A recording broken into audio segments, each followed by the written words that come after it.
Ipinahayag ng mga lokal na kandidato ng 13 Martires Cavite ang kanilang suporta kay dating Pangulong Rodrigo Duterte at sa mga senatoriables ng PDP. Ayon sa tumatakbong mayor ng lungsod, malaki ang naitulong ng mga programa ni Duterte sa kanilang komunidad, partikular na ang mga hakbang laban sa iligal na droga.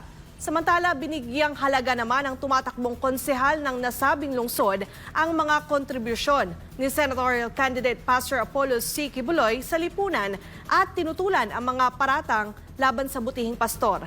Narito ang balita ni Angel Pastor.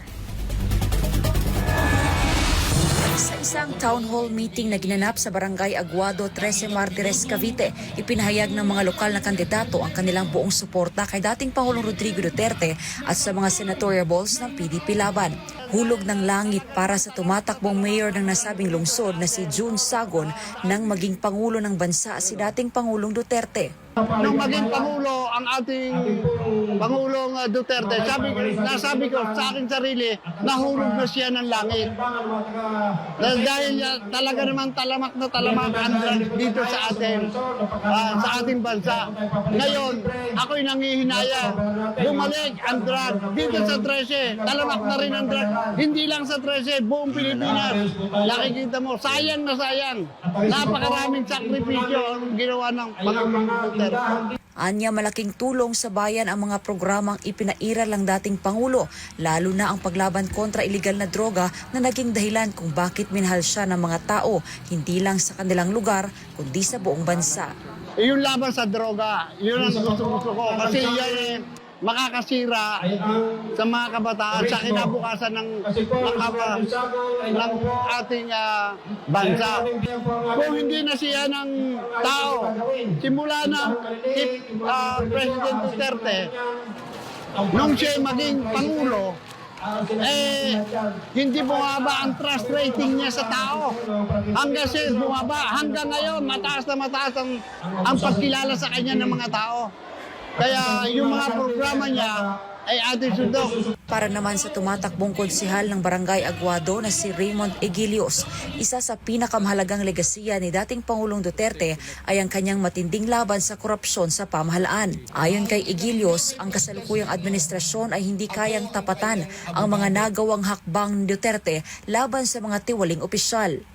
Napakahalaga na isa sa mga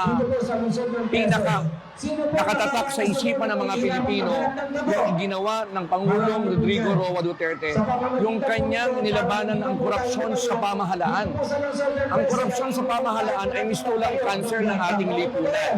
Kaya nung sa kanyang panahon ng panunungkulan sa loob ng 6 na taon, talagang ang mga magnanakaw na politiko na mga nakaupong mayor, gobernador, o kung sino mang mga naglilingkod sa bayan, ay talagang kanyang pinarurusahan, pinatatanggal sa posisyon dahil ang kanyang programang korupsyon na kung saan yung tiwala ng sambayanan, ibinabalik ng Pangulong Rodrigo Roa Duterte yung tiwala ng mga mamamayan sa mga tagapaglingkod bayan. Hindi rin siya naniniwala sa mga paratang laban kay senatorial candidate Pastor Apollo C. Quiboloy na isang matibay na taga-suporta ni dating Pangulong Duterte. Ayon kay Egilios, ito'y isang political persecution na ginawa ng kasalukuyang administrasyon upang pahinain ng mga Duterte. Si Pastor Quiboloy, maraming nagawa para sa ating mga mamamayang Pilipino. Yan ang bagay na hindi pwedeng ibasura o pagwalang bahala ng kahit sino mang mamamayang Pilipino nagmamahal sa kanilang bansa. Bakit mo ipakukulong o bakit mo aakusahan ng isang tao na marami namang natutulungan, maraming na ibabalik sa tamang landas, lalo na yung mga naliligaw nating mga kababayan. Simple lang ang masasabi ko dito. Hindi ako naniniwala sapagkat ang lahat ng ito ay makakategorize ko bilang political persecution. Kung hindi sumuporta si Pastor Quiboloy, naniwala siya sa kahusayan at katatagan ng Pangulong Rodrigo Roa Duterte, hindi niya sasapitin ito. Ang katotohanan, halata naman na talaga siya ay ginantihan sa kanyang pagmamalasakit sa Pangulong Rodrigo Roa. Yun ang naging kabayaran sa kanya ng mga taong naghaharing buri, yung mga taong may masamang interes sa kapakanan ng bayan. Kaya naman upang muling maibalik ang tapat at makataong paglilingkod sa bayan, buong puso nilang sinusuportahan si dating Pangulong Duterte at ang lahat ng kandidato mula sa PDP, lalo na si Pastor Apollo C. Quiboloy. Kaya gusto kong suportahan yung mga senador ng PDP, yung siyam na PDP, na dapat suportahan, lalo kasi gustong-gusto ng mga sa kabila na may baksak ang mga Duterte, ay magaling ang Duterte. Ngunit kahit ano gawin nila, ang tao, ang sigaw Duterte.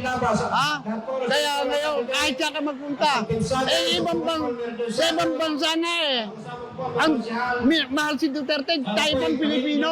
Basta ang sa akin, si Pastor Kibuloy, naniniwala si Pangulong Duterte dyan dahil alam niyang mabuting tao. Kailangan natin ng isang taong mabuti sa Senado. Bakit kamo?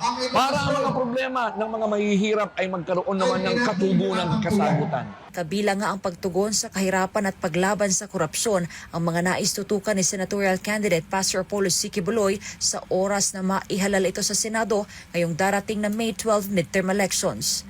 Para sa Diyos at Pilipinas, kung Mahal Angel Pastor, SMNI News.